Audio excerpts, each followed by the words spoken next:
Bonjour à tous, bienvenue à cette conférence donc autour des mystères de la fermentation spontanée avec notre animateur Thomas Vandelan-Not de la brasserie Sinderman. Normalement dans cet espace on fait des conférences en anglais ou en français. Mais Thomas peut parler en français, donc j'imagine que vous préférez le français. Levez la main ceux qui préfèrent le faire en français. Tu as ta réponse. Ok. Donc bienvenue, et puis je vais laisser la parole à Thomas qui va pouvoir présenter sa conférence. Donc, bienvenue à la présentation sur les mystères de la fermentation spontanée. Donc, moi, je travaille déjà pendant 8 ans pour le groupe Martins. Il y a 8 ans, j'avais la bonne chance de démarrer comme brasseur chez eux à Timmermans, une des plus anciennes brasseries en Belgique et la plus ancienne brasserie de lambic au monde. Donc, je suis surtout spécialisé en fermentation spontanée, mais après ça, j'ai eu la chance de aussi démarrer leur deuxième brasserie qui s'appelle Waterloo. Et après le démarrage de sa brasserie Waterloo, j'ai dû aller à Bruges pour démarrer la brasserie Bourgogne de Flandre, qui est une brasserie qui fait des bières de haute fermentation et des blends avec des bières de spontané, donc des lambics. Aujourd'hui, je vais essayer de vous expliquer un tout petit peu sur l'histoire de la fermentation spontanée, aussi de la production, parce que je pense que ça c'est le plus intéressant pour vous, et aussi le futur ou ce qui se passe pour l'instant. Ce qui concerne de l'histoire, et je vais en même temps demander si possible, de vous déjà servir les eaux de gueuse. Comme ça, vous avez déjà quelque chose à boire, parce qu'autrement, c'est sec. Donc, l'histoire de fermentation spontanée, je vais juste regarder ici, voilà. Je dois pousser le bouton chaque fois. Mes excuses. Donc, il y a environ 11 000 ans qu'il y avait déjà de la production de la bière dans le monde. Il y a une université Stanford en Angleterre qui vient de trouver des preuves sur des amidons et des dextrines. Ça veut dire qu'ils ont trouvé des traces des enzymes qui ont coupé des chaînes d'amidon en sucre pour créer des sucres fermentables pour faire de la bière.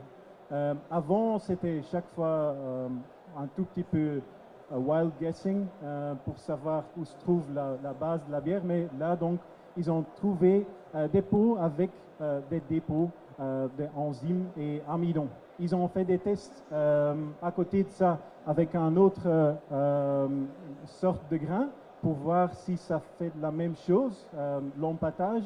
Ils ont trouvé que c'était la même chose, donc ils ont de la preuve maintenant que en Israël, ils ont trouvé les premières preuves de la production de bière.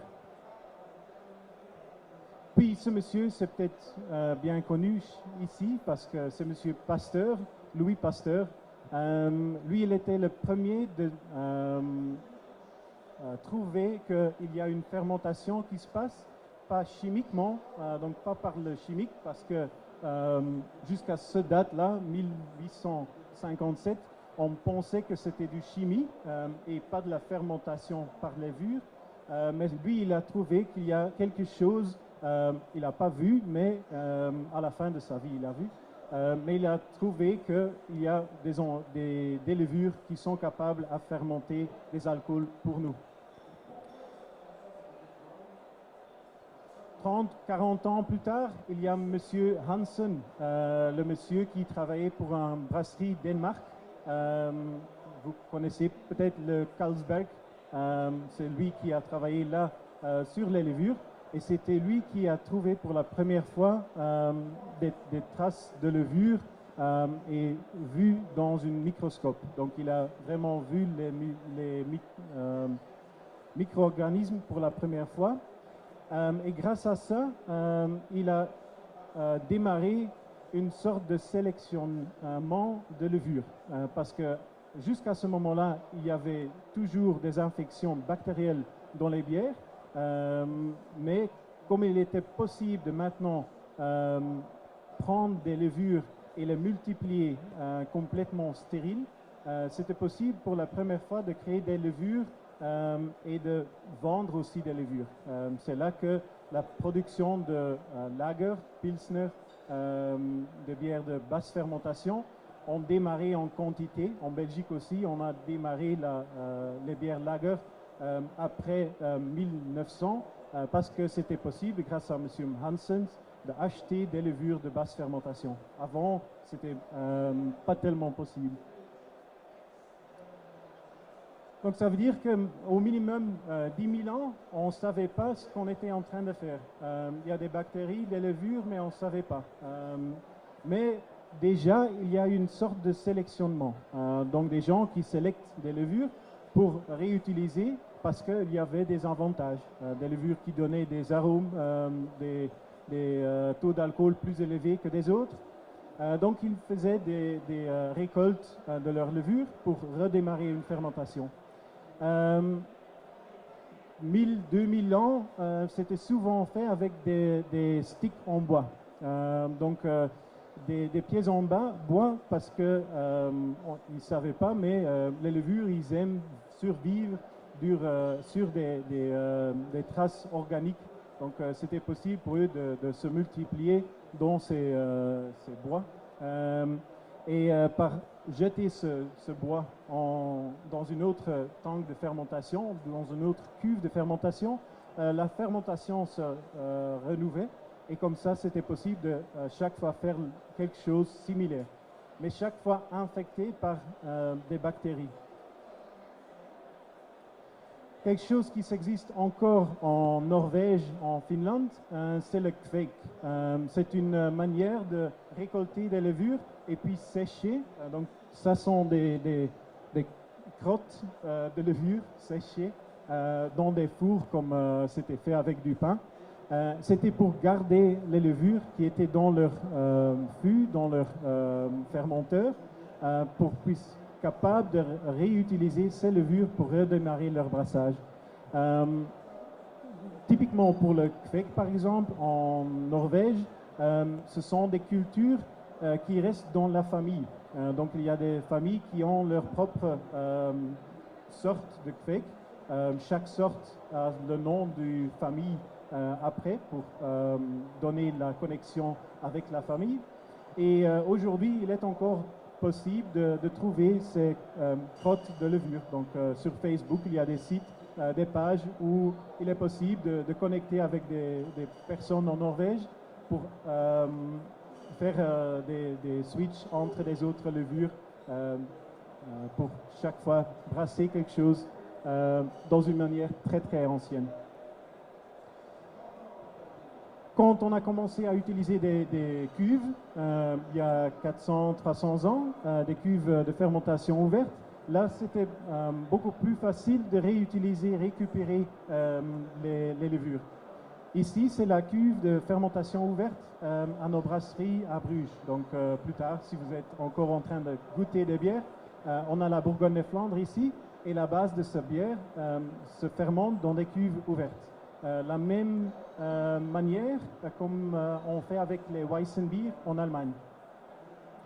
C'est très intéressant pour nous parce que comme ça, il est possible de récolter des levures, mais c'est que des fermentations de haute fermentation, donc des levures qui montent dans les cuves, parce qu'à ce moment-là, ils sont en train de se multiplier pour la première fois, et là, il est possible de vraiment récolter des levures génération 0. Donc, quand on réutilise ces levures, ils ne sont pas effectués ou perdu leur capacité de fermenter ou faire la même chose à cause d'être dans des liquides alcool, CO2 ou des autres choses. C'est pour ça que dans des cuves cylindroconiques, par exemple, il n'est souvent pas possible de réutiliser vos levures plus que 6 ou 8 fois, parce qu'après 6 ou 8 fois, la qualité de vos levures vont descendre, ils ne vont plus faire la même chose chaque fois. Mais donc dans les cuves ouvertes, nous on est capable de récolter génération 0 et réutiliser chaque fois. Donc on réutilise semaine après semaine dans les cuves. Je dois dire que chaque 6 mois, on démarre une nouvelle culture, génération 0, pour voir s'il n'y a pas de différence, mais en théorie, ce n'est pas nécessaire. Ici, vous voyez une sorte de diagramme qui a fait, parce que maintenant on a de la chance qu'on a le testing en DNA et en matière génétique.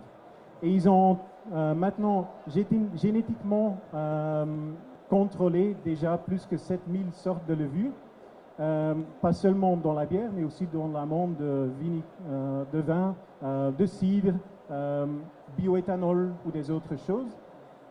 Et maintenant, c'est très clair où se trouvent les liaisons entre les levures. Pourquoi? Parce qu'on peut maintenant voir pourquoi il y a certains pays qui ont certains goûts. En Belgique, par exemple, on est connu pour nos bières blondes, triples, qui ont leur arôme clou de girofle. Et ça se fait par une levure qui donne une polyphénolic off flavor. Ça veut dire, ou c'est mentionné ici, POF plus, POF négatif. En Belgique, c'était voulu. Donc en Belgique, on trouve beaucoup de sortes de levures, ABI, blondes et tout ça, qui ont cette production phénolique. En Angleterre, par exemple, c'est pas voulu. Et là, il y a déjà une division entre des levures sélectionnées. Puis il y a l'atténuation, la capacité de créer des alcools par manger du glucose, maltose pour le vin fructose, mais dans les bières, parfois il y a aussi des levures qui mangent des maltotrioses, des 3 fois glucose connectés l'un avec l'autre, ou même des levures qui sont capables d'être diastétiques, enzymatiquement changer des sucres larges en petits sucres pour puisse être capable de créer des alcools. Il y a une connexion qui est très claire, et c'est qu'il y a des boules où, à un certain moment, il y a une grande variété qui se forme. Ça, c'est grâce à l'industrialisation. C'est trop difficile aujourd'hui de parler en français. Industrialisation. Voilà, voilà c'est ça.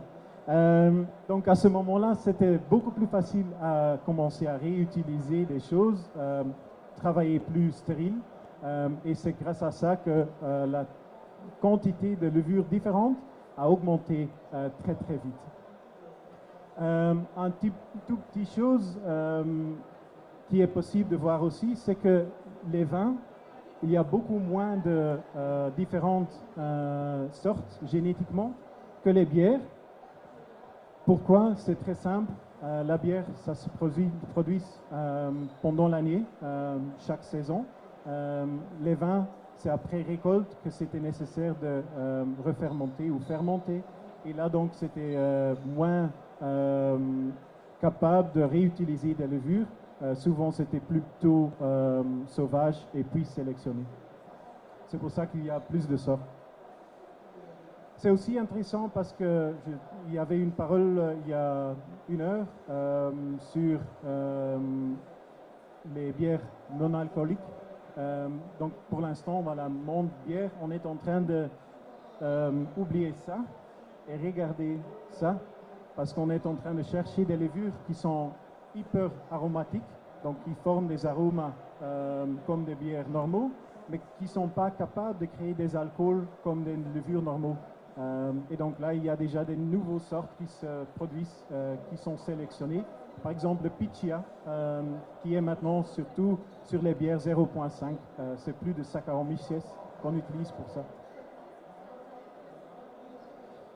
Mais donc, pour retourner aux histoires, on a vu beaucoup de sortes, mais donc il y a encore des brasseurs qui travaillent dans une manière très très ancienne, qui encore utilisent les levures sauvages, la fermentation spontanée. comme à Timmermans, où on fait du lambic. Mais dans l'histoire, le porteur, par exemple, c'était aussi partiellement fermenté spontané. On oublie que les porteurs, c'était pas une bière de garde, c'était une bière pour les gens de travail, pas pour l'autre classe. Donc c'était pas trop haut en alcool, 4-5% max.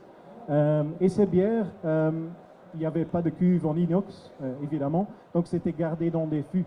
Ce qu'ils ont vu, c'était que quand ça reste dans les fûts en chêne pendant un certain temps, la qualité de la bière augmente. Il y avait des goûts beaucoup plus complexes. Mais le désavantage, c'était qu'il y avait des acidifications qui se formaient. Donc, acide lactique, acide vinaigre qui se forment.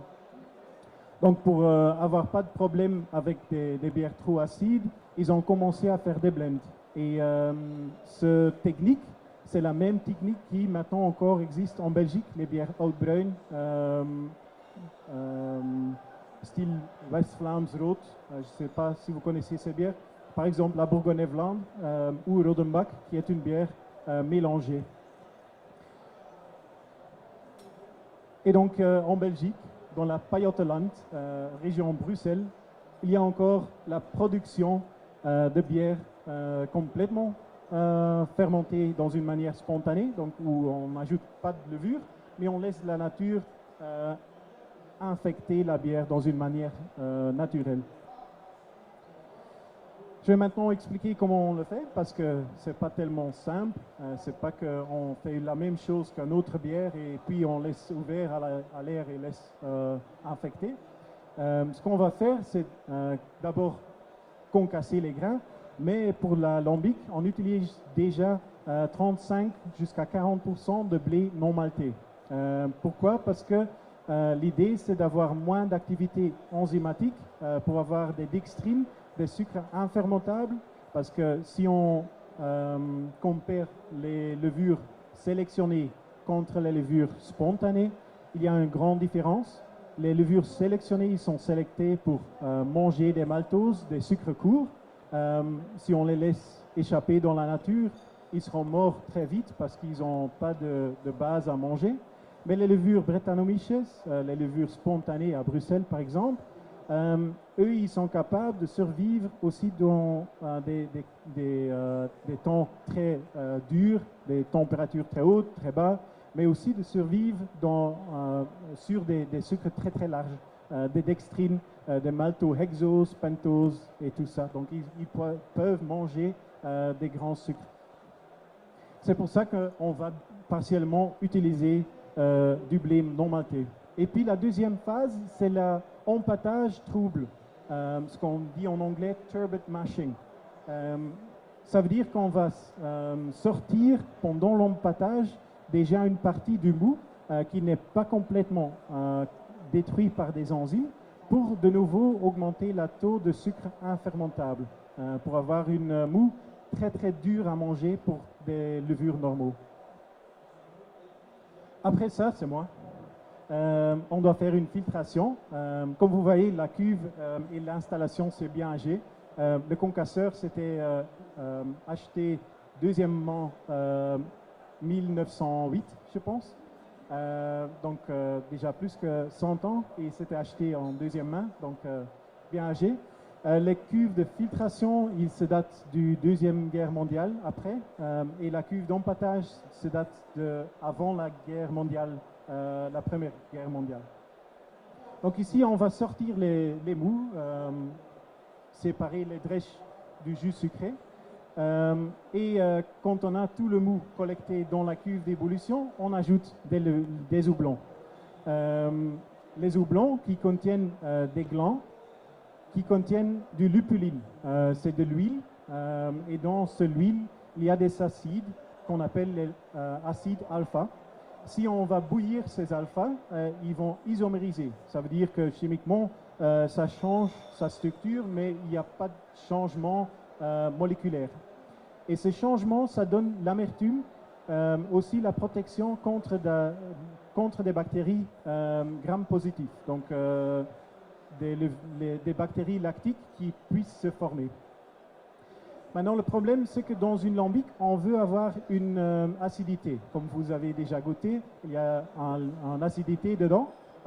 Et acide et amertume, ça se bat. On ne veut pas ça dans lambic. Et c'est pour ça qu'on utilise des houblons âgés, au minimum 4 ou 5 ans, parce que comme ça, l'alpha acide n'est plus possible de se isomériser, donc il ne va plus former l'amertume, mais il garde la protection contre les bactéries. Donc il y aura un tout petit peu de bactéries qui donnent l'acidité, mais pas trop. Autrement, c'était du vinaigre acide ou du balsamique et pas de la bière. On va laisser les houblons avec le mou bouillir pendant 4 heures. Et pendant ce processus, on va créer des polymères organiques, des structures qu'on appelle les mélanoïdes, qui vont nous aider à éviter qu'il y ait de l'oxydation de la bière, que ce bière peut rester pendant plusieurs années dans des fûts de chêne. Et en même temps, il y a une légère changement du goût aussi du mou, mais surtout le mou sera très très difficile pour des levures normaux de maintenant survivre sur ça. Et quand on a fini l'évolution de 4 heures, on le transfère dans une bac de refroidissement, ce qu'on appelle le cool ship, une bac de 40 mètres carrés à Timmermans 250 hectolitres, donc 25 000 litres, où on ajoute nos mous bouillantes et on laisse refroidir pendant la nuit pour que les levures sauvages peuvent infecter la bière pendant le refroidissement. Donc les fenêtres sont ouvertes, on laisse le vent passer dans le bâtiment, les levures dans la région, ils tombent dans le mou, ils commencent à fermenter. Mais avant que ça commence à fermenter, après une nuit d'inoculation, on transfère dans nos fûts de chêne. À Timmermans, on utilise des fûts qu'on appelle les barriques, les pipes et les foudres. On a environ 300 pipes de 650 litres et puis 30 environ de 45 hectolitres et encore des petits aussi. Et dans ces fûts, on laisse maturiser la bière. Donc, ils sont déjà inoculés par les levures dans l'air. Après moins de 12 heures, il y a de la mousse qui se forme. Ça veut dire que les levures et les bactéries sont démarrées avec leur fermentation. On laisse ça pendant une semaine fermenter et sortir de la mousse. La première partie, c'est vraiment agressif grâce à des levures. Et ces levures, ils sont là. Les levures et les bactéries. Les premières 4 semaines, c'est ça qui se passe. Et après, le reste, c'est quelque chose que vous pouvez trouver sur Internet très facilement. Mais c'est parfois difficile d'avoir l'explication sur ça. Donc, ce qui se passe, il n'y a pas seulement des Brettanomyces, mais il y a aussi des Saccharomyces sauvages. Il y a des Dequeira, il y a des Pichia.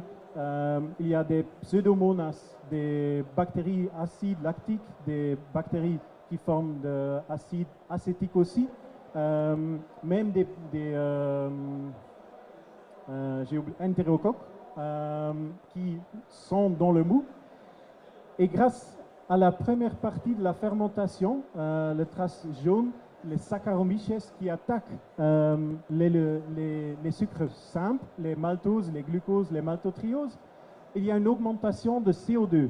Le CO2 qui fait que déjà il y a une acidification, qui fait que les entérocoques, les bactéries, ils s'arrêtent parce que c'est trop vigilante dans la cuve. C'est pour ça qu'on laisse les premières 2 semaines agressivement fermenter. Puis, l'acide lactique se forme aussi légèrement, mais c'est que quand sa première fermentation a fini que les Brettanomyces commencent à fermenter. Mais avant que ces levures soient actives, il faut attendre environ 6 mois. C'est pour ça qu'une lambic jeune, ça nous prend entre 8 et 12 mois pour que tous les sucres, toutes les protéines sont mangées par les levures ça nous prend environ 2 ans et demi. Et les meilleurs lambics sont à 3 ans de garde. Les premières semaines, il y a les mousses qui sortent, mais le moment que la mousse a sorti et les Brettanomyces et les bactéries sont actives, ils forment une pellicule. C'est la même chose qu'on trouve dans les vins portes, par exemple, où il y a aussi des pellicules qui protègent la bière contre l'infusion d'oxygène. Parce qu'à ce moment-là, il faut vraiment garder les fûts fermés. Le moment qu'il y a de l'oxygène qui entre dans les fûts, il y a des bactéries aérobiques, les bactéries qui forment l'acétique dans les bières ou dans le vinaigre, qui sont agressivement en train de changer éthanol en acétique. Donc c'est pour ça qu'on laisse fermer les fûts, mais aussi qu'on est heureux qu'il y ait le pellicule qui se forme parce que ça va protéger un tout petit peu mieux la bière contre les infections ou l'augmentation de goût vinaigre. Et après ça, il faut goûter. C'est ce qu'on doit faire chaque semaine. Je suis payé pour faire ça. Yeah. Parfois, il y a des gens qui doivent faire. Vous avez goûté la eau de gueuse. Typiquement, la eau de gueuse, il a les arômes pommes vertes, citron, boisé, grâce à la fermentation dans les fûts en chêne. Souvent, si c'est la première fois que vous êtes en train de goûter ce sorte de bière, je dis aux gens ne pas penser à de la bière, mais penser à boire une cidre sec, parce que c'est beaucoup plus proche de l'arôme d'une cidre qu'une bière. Et comme on a la tradition de faire des blends, comme on a une connexion avec des copains à Dublin aussi, on a eu de la chance pour faire une blend de Porter, Guinness Porter et Guinness Export Stout avec une lambic. Mais ce lambic, après 12 mois, a eu 400 grammes de cerises griottes dans les fûts de chêne et a agi encore 8 mois avant qu'on a fait le blend avec le Porter et le Guinness Export. Et c'est ce que vous êtes en train d'être servi par mes collègues. Et voilà, en cours, la fermentation spontanée. Si vous avez de la chance d'être en Belgique la première semaine de mai, il y a les ouvertures des brasseurs où les portes sont ouvertes, des brasseurs spontanés. Donc chaque brasserie qui fait des bières spontanées va laisser des gens entrer gratuitement dans leur brasserie pour vraiment voir la production. Et nous, on va faire des productions, on va brasser pendant ce week-end. Comme ça, il sera possible de voir le transfert dans le cool ship et tout ça. Voilà l'explication. Est-ce que vous avez maintenant des questions?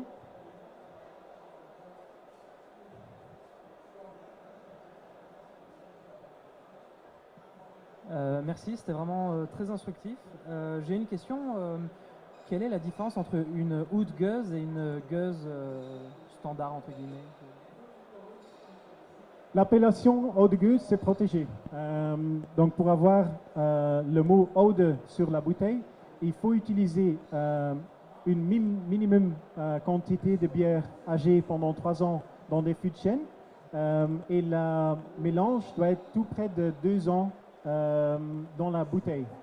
Donc, aussi, on ne peut pas utiliser des sucres pour refermenter. Non, ce sont des jeunes lambics qui encore contiennent des sucres infermentables qui se refermentent. Donc c'est une manière très difficile à gérer. Et là, le gueuse, par exemple, les lois sont moins strictes. Là, on peut faire une refermentation avec du sucre. Et il est aussi possible de ne pas ajouter des lambics de 2 ou 3 ans. On peut utiliser des lambics de 1 an et demi en total. Ouais. Des autres questions?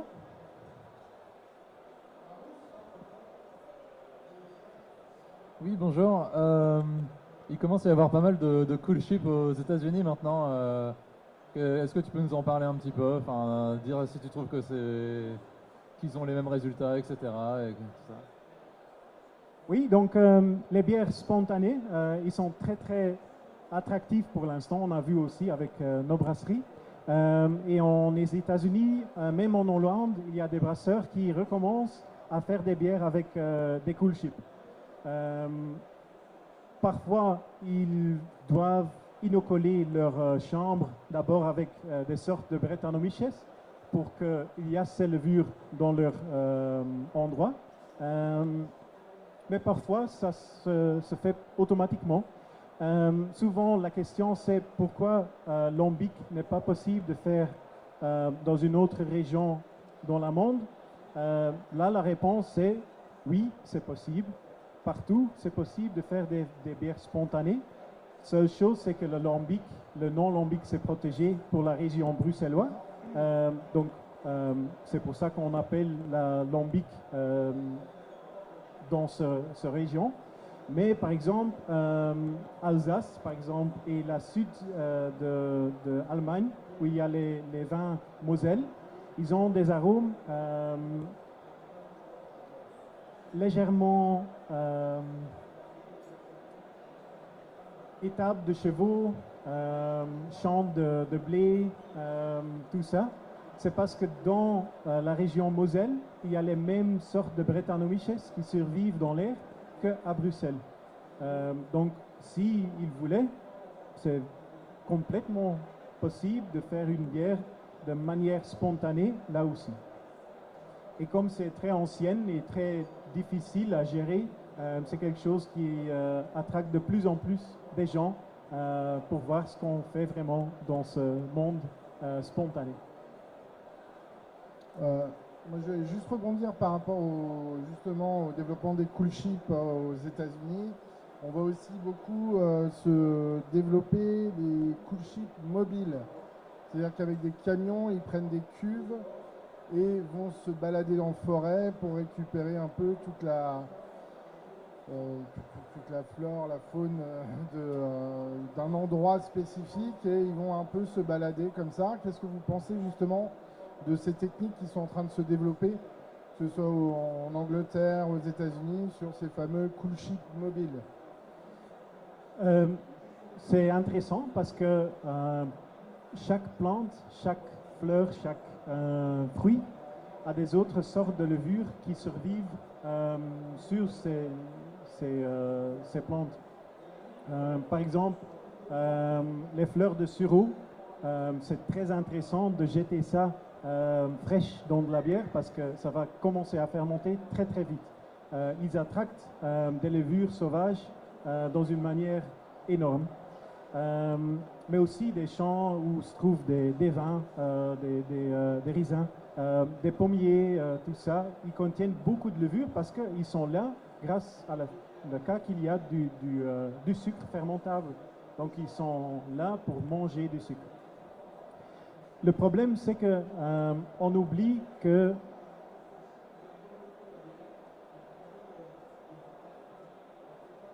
ce trace rouge, pour nous, c'est contrôlé parce qu'on utilise beaucoup d'eau blanc âgée. Aussi, on est capable de gérer ce produit.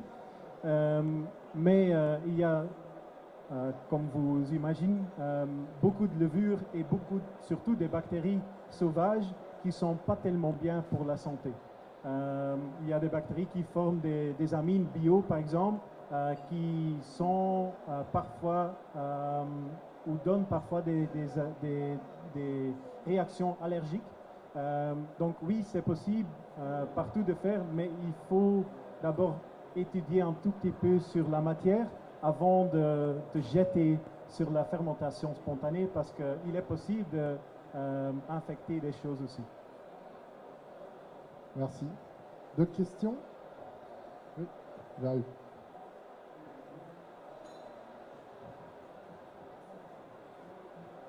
Alors, je ne m'y connais pas très bien en fermentation spontanée, mais j'aimerais bien savoir la différence vraiment entre lambic et gueuse. Est-ce qu'au niveau du goût, est-ce que c'est juste l'appellation ou au niveau du goût, il y a une différence? Donc, le lambic, c'est ce qu'on brasse c'est la bière infectée par les levures sauvages et c'est ce qu'on va laisser fermenter dans des fûts de chêne. Le moment qu'on va faire des blends de jeunes lambics et lambic vieillis pendant 3 ans et on va faire une refermentation en bouteille, à ce moment-là, on peut les appeler les eaux de gueuse. Si on fait des blends de jeunes lambics, ça s'appelle le gueuse. Si on ajoute des fruits, des autres choses, maintenant il y a parfois des tests avec du gingembre ou des autres choses, on les appelle lambic fruité ou lambic infusé avec des épices, des herbes. Mais le lambic, c'est vraiment la base. Voilà, en français, donc un assemblage. C'est un assemblage de différents lambics qui vont créer la gueuse. Une question? Non? Une question là-bas? Donc la brasserie existe depuis 200 ans ou je sais pas, ou 300 ans, un truc comme ça. C'est quoi les plus vieilles bouteilles que vous avez encore à la brasserie?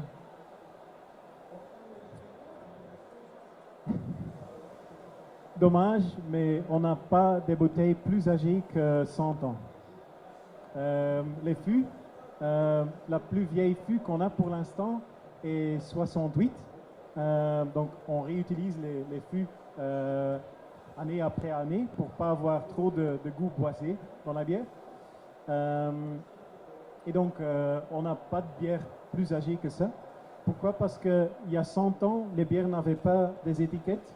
Mais dans la région Pajottenland, les bières étaient marquées avec des craies. Donc, un craie, c'était du lambic. 2, c'était pour la eau de gueuse ou une blend. Et puis, s'il y avait une 3 ou une 4, c'était parce qu'il y avait du fruit dedans.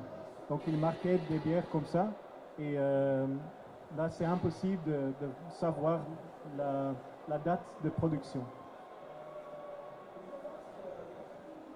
Et les bières de 100 ans que vous avez, elles sont bonnes encore Oui. Donc, il y a quelque chose de très unique aux levures sauvages. Ils ne sont pas seulement capables de survivre sur des sucres infermentables, mais ils sont capables de réactiver s'il y a de l'oxygène dans la bouteille, s'il y a des protéines qui se forment ou des acides aminaux qui se dissolvent. Il y a de nouveau des nourritures pour ces levures. Même après 30-40 ans, il est possible de trouver des levures vivantes dans les bouteilles. Donc, les eaux de gueuse qui sont gardées bien dans des caves, pas trop chaudes, laissées comme ça, ou plat ou comme ça, que le cork, le bouchon n'est pas trop séché, que l'air pouvait entrer trop vite. Là, les bières restent bien pour le reste de leur vie, qui est au minimum 60 ans. Est-ce qu'il y a d'autres questions? Ah non. Je te propose, Thomas, de clôturer cette conférence. Donc, si tu as un dernier mot à dire à propos de la brasserie, à propos... un message à faire passer. Voilà, tu peux clôturer.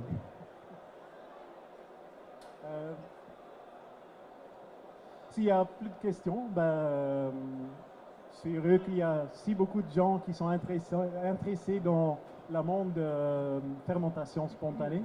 Et n'hésitez pas de tester ces bières parce qu'ils sont vraiment uniques. Aussi les blends. Et de chercher des nouveautés. Pourquoi pas essayer quelque chose en France aussi, de plus en plus, avec une manière comme ça. Parce que le moment que vous êtes dans ce monde levure, vous êtes vraiment passionné avec tout ce qui se passe. Chaque jour est différent. Chaque fois qu'on fait des dégustations, la bière est complètement différente. Par exemple, du lambic, si on le goûte, après 2 semaines, ça goûte le pêche, le ananas. Après 4 semaines, c'est du pomme verte et des pommes rouges. Après 2 mois, il y a une goût plutôt citrique qui commence. Donc chaque fois, ça change et c'est vraiment très très unique. d'être capable de suivre ce processus. Voilà ce que je voulais vous en parler sur la production des bières spontanées. Et si vous avez encore des questions plus tard, n'hésitez pas de me demander. Je serai ici encore quelques heures. Eh bien, merci beaucoup. Merci Thomas pour cette présentation et de nous avoir un peu dévoilé les mystères de la fermentation spontanée.